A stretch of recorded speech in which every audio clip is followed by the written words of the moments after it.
Along the rugged east central coast of Guam, rocky coves open to the brilliant blues of the Pacific Ocean. This natural area, shrouded by limestone cliffs, is known locally as Fadi'an.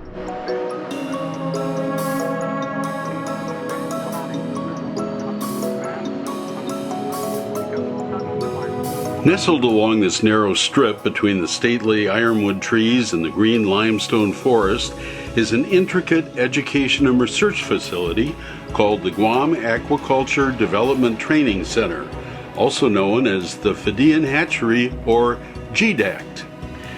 Jointly run by the University of Guam and Coreseed Aquaculture Guam Corporation, this is a busy place.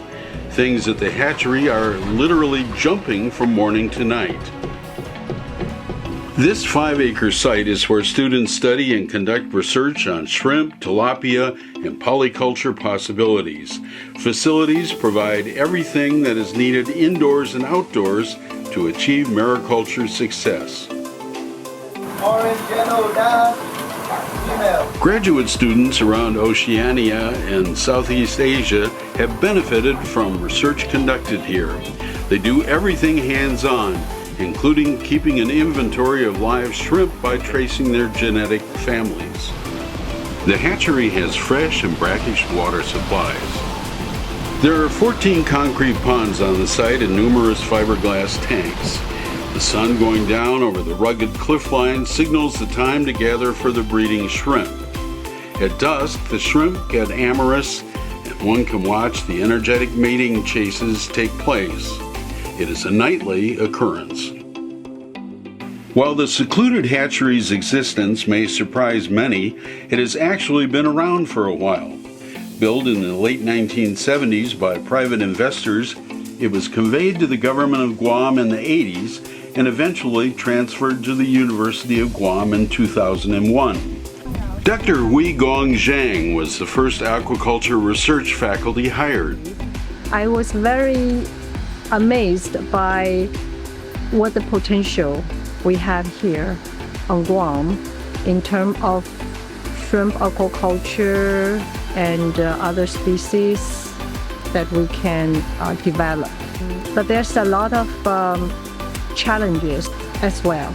Her expertise in molecular biology, genetics, aquaculture nutrition, and health management helped expand applied research in the region. The shrimp and fish are raised from tiny fry to full grown.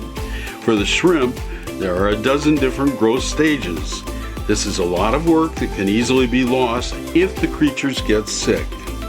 So she began by developing health management practices to protect the aquaculture industry from disease outbreaks, an extremely necessary practice when you're raising tens of thousands of shrimp at a time. And Guam already has clean water. And if we are with this premium health status, which is SPF status, it will carry us a long way. Her work has benefited both Guam and the Northern Mariana Islands. She has established high health status for the aquatic animals as well as sustainable aquaculture practices. And she has developed shrimp and tilapia families for faster growth and higher yields using genetic tools. Graduate students around the region learn and contribute to the research. Steve Young-Uk is from the College of Micronesia in Yap. His job in the FSM sees him awarding grants for aquaculture across all of its states. He conducts his thesis research at the hatchery. Actually, the hands-on experience is very important in aquaculture. So I think that would be the most important thing that I've learned, the hands-on experience.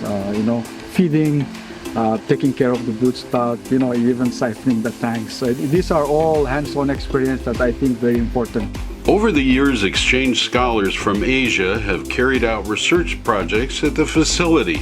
Currently, Jerapan Chanarong has finished her master's thesis on molecular genetics. She says the excellent results of raising fish naturally has impressed her.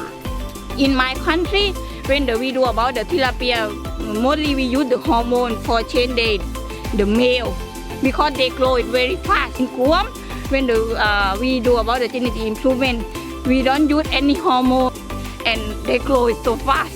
She says she even feeds greens to the fish that are growing in her own garden. Running a place like this is not cheap, and UOG recognized the need for a commercial element to sell the yields of the many research projects.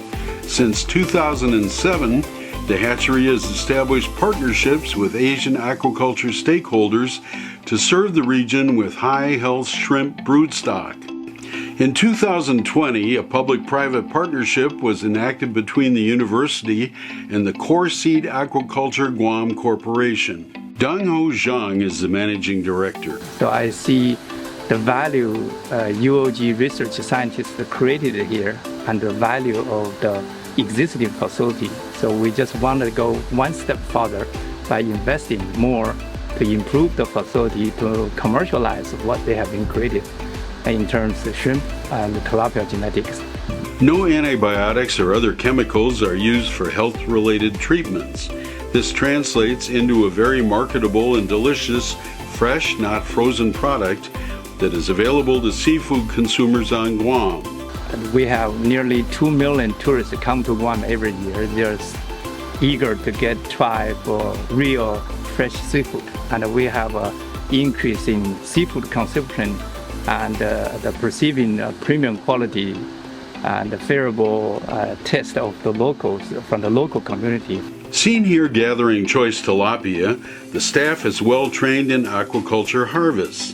Dusitani chefs have crafted special tilapia dishes for its fine dining restaurants. Shrimp raised here are delivered to hotels. The Hyatt Regency Guam has created exceptional recipes using shrimp. It has proudly placed the Coreseed logo on its menu.